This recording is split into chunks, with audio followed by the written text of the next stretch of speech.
Okay, so we are covering something that a lot of people have asked for recently. And honestly, I didn't actually know it was a thing until you guys asked for it. Marvel Team Up number 14, written by Robert Kirkman, which is when Invincible meets Spider-Man and the Avengers. Yes.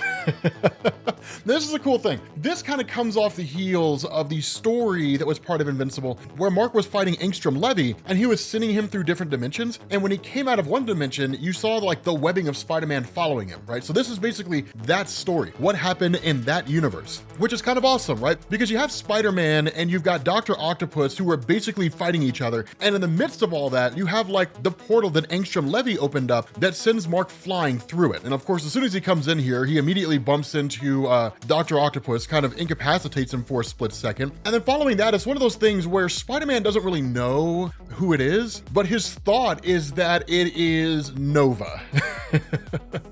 Now, of course, Mark's response, having no idea what's going on here, is like, hey, oh my God, I'm so sorry. I did not mean to hit that guy. I did not mean to knock that guy down. Is he gonna be okay? And the response to Spider-Man's like, no, he's good, man. He's been trying to kill me. So no, we're cool.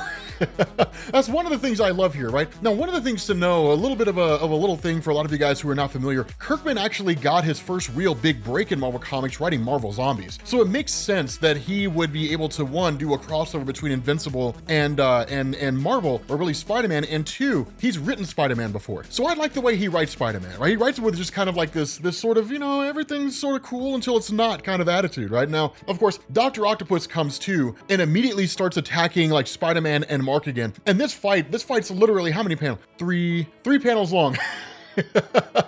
It's 3 panels long. Like literally he snatches up Dr. Octopus and like yanks him into like this opening, beats the crap out of him, and is like, okay, that guy's not gonna hurt anybody for a few hours. I think we're all good. Then the cops show up and Spider-Man's like, let's get out of here. So one of the funny things here is he almost kind of offers him to give him a kind of tour of the area. But the first thing is to find out what his deal is. And then that's kind of normal, right? When it comes to like these crossover events, you get the kind of tour, right? Where they get to meet each other, they get to know each other, all that kind of stuff. You've seen it like Batman Punisher and all that kind of good stuff. And so it's kind of funny because Mark actually flies Spider-Man up to a roof and he's like, look, I don't really need the help, man. Like I can kind of do it on my own. But that's when they kind of get the breakdown, right? And, Spider-Man gets the whole explanation from a couple different ways, right? One, Spider-Man explains to Mark that villain was Dr. Octopus, right? He's basically a bad guy, that he's really, really dangerous. So if anything, Mark did him a favor by facing off against him, and then kind of explains his story, right? Like, well, I've got spider powers, the proportional strength of a spider, different things like that. But a lot of the explanation really comes from Mark. And in truth, that makes the most sense because whenever you read these crossover stories, there's only ever really the most interest in one particular character, right? It's never really like a 50-50 split. Like, yes, we get to see like Spider-Man and Invincible meet. Instead, the question usually falls along the lines of what's Mark gonna be like when he meets Spider-Man? How's Mark going to react? What's Mark going to say? That's usually how these kind of responses work. And that's why you get a lot of explanation and exposition coming from Mark. Now, in truth, this is all stuff that we already know, but for those of you guys who are kind of new here, who were unfamiliar with the Invincible mythos, I don't know why you'd click on this if you weren't, but if you're unfamiliar with the Invincible mythos, the idea here is that Mark is basically the son of Omni-Man, this guy from an alien world called Viltrum, right? And the Viltrumites are basically a planet full of Supermen, except they're evil. And so the idea of Omni-Man was to conquer the world. And that once Mark realized what was going on, his powers came to fruition, a massive fight broke out between the two, and Mark's dad, realizing how much he cared about him, ended up leaving. But Mark's mom basically realized her husband was basically a villain hell-bent on conquering the world. This is after he killed a multitude of superheroes. And then in turn, this is really just kind of Mark dealing with the aftermath of it, right? Now, of course, Angstrom Levy being the villain that basically came from an alternate reality and was looking to amass an army of Marks, but also get rid of Invincible. And so this guy having a mastery over dimensional barriers and things like that, it's cool, right? It's pretty interesting. But with that kind of big explanation out of the way, literally Mark's like, yeah, man, my life's pretty rough at the moment. And Peter Parker's like, well, I mean, I know what it's like to lose family, right? Like, I know what it's like to lose, my uncle, different things like that, But nonetheless, once the two are acquainted, Spider-Man, just based on his own life experiences and so on and so forth, basically gets the feel that like, this guy's not a villain, right? Mark's a pretty cool guy, right? He's a good guy. There's not really anything, about him that's nefarious or that they really need to worry about. And so at that point, Mark's kind of like, I mean, what's your name? I don't know what your name is. And he's like, my name's Spider-Man. And he's like, I mean, okay. You couldn't think of a better name than that? Like, that name's kind of lame, isn't it? Like, Spider-Man. like Spider Guy. In reality, Spider-Man is one of the coolest names ever. But then like when Spider-Man asked him like, well, what's your name? He's like, Invincible. And he's like, okay, well then whatever, man. So like at that point, the two of them just kind of like, they almost hit it off, right? Like they seem like they'd be really, really cool friends. And so he's like, okay, let me take you to meet these guys. Let me take you to the Avengers, right? You can hang out with them. You can meet them. We could try to find a way to find you back home, you know, all that kind of cool stuff. And so when they get there, one, you see, of course, Aunt May, who's basically there. And then, of course, you see Mary Jane Watson, who's there. And they're all kind of hanging out and, you know, talking and whatnot. And MJ's like, well, we're supposed to have movie night. And he's like, well, I'm kind of in the middle of something. And then in turn, of course, he takes them to meet the Avengers. And that's kind of a cool thing, is because seeing Mark encounter the Avengers is kind of amazing, right? Because here's the real question you have to ask. Here's a question I want to know from you guys, right? I want an answer to this question from you guys. Do you think Mark would make a good addition to the Avengers? Do you think Mark should be on the Avengers team? Not would it be cool if he was? Do you think he would be a good Avenger? Because we can all agree, it'd be cool if he was on the Avengers. No one's saying, man, it would suck if Mark was on the Avengers team, right? No one out there is saying that. And if they are saying that, they're just looking for a reason to be mad. It would be amazing if Mark was on the Avengers team. Having said that, do you think he'd make a good addition to the team? Now, when he meets them, he's like, okay, so you guys look really, really good. He's like, okay, don't say anything. Let me guess what your names are, right? He's like, so that guy was Spider-Man. So he's like, okay, Iron Man, like he refers to Iron Man as Robot Man. Wolverine, he calls him Claw Man. And then like Captain America, he calls him Flag Man, which is not the worst name there ever was for Captain America. Let's be honest, man. And then like the Sentry, he calls him Fabio Man, which I love.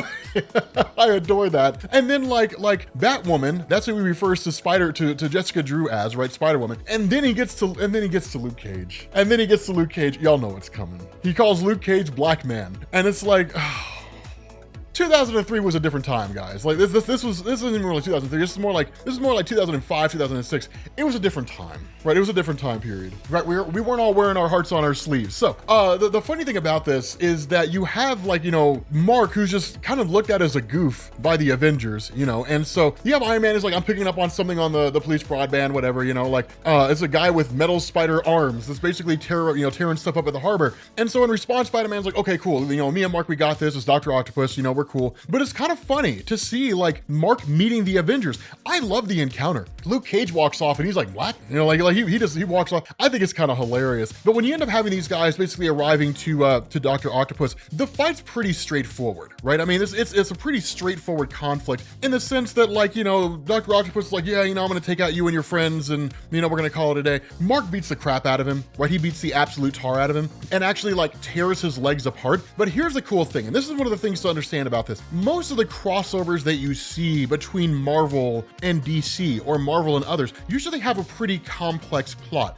The idea behind Kirkman doing this, if I had to wager a guess, it didn't need to be complex. When people were reading or people saw that there was going to be a crossover between Invincible and Spider-Man, what they wanted was a fun comic. That's what they wanted, right? This is especially during a time when Marvel's experiencing all that upheaval, right? That's why the Avengers roster looks the way it does, because it's really the new Avengers more so than it's the actual Avengers. But people just want to have fun, right? People just wanted to read a fun crossover between Spider-Man and Invincible. It's not overly complex. It's pretty straightforward, pretty simple, and that's basically it. And that's what we got, right? That's what we get here, right? And so basically the day kind of winds down, the whole situation winds down, the cops show back up, they end up arresting Dr. Octopus, and then the portal starts to reopen, and then like Mark's like, okay, man, like, you know, he's doing this to try to weaken me, right? Angstrom Levy's trying to make me weaker by sitting through all these different dimensions and so on and so forth. And then what's probably one of the most disappointing moments of the whole story, that you have Mark who's like, okay, the portal's open. It was awesome meeting you, Spider-Man. Spider-Man's like, hey man, it was awesome meeting you. Mark's like, okay, I gotta get out of here, go back to my dimension, you know, wish me luck. And Spider-Man's like, wait man, maybe I could help. And then like attaches webbing to Mark. As soon as Mark passes through, the webbing shuts off, or the portal closes, which is how the webbing got stuck in Invincible's universe. But it's kind of disappointing, man, because I'm gonna be honest with you guys, I kind of would like to have seen Spider-Man in Invincible's universe. And you might say, right, you might say that Spider-Man in the Invincible verse would suck.